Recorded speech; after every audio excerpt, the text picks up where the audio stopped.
শেষমেশ আজকে আমাদের কাছেও হয়ে গেল একই কেস, যেটাতে পুরো বীরভূম ততরষ্ট যার ভয়ে, সেই জিনিসটার দেখা আমরা আজকে ফাইনালি পেয়েই গেলাম, মানে আমাদের হাতেও বইনি হয়ে গেল।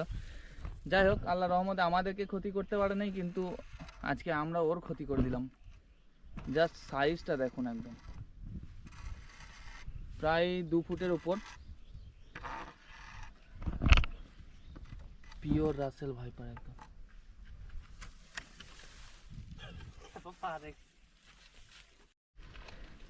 আজকে একটু ভালোভাবে পর্যবেক্ষণ করি সাপটা, এত কাছ থেকে কোনোদিন দেখতে পাইনি। দেখার পরপরই ওকে এক চোটে ফাওড়া দিয়ে কাটা হয়েছে।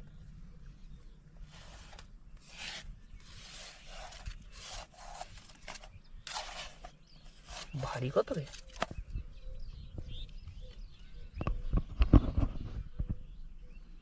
এক চোটে পার কর।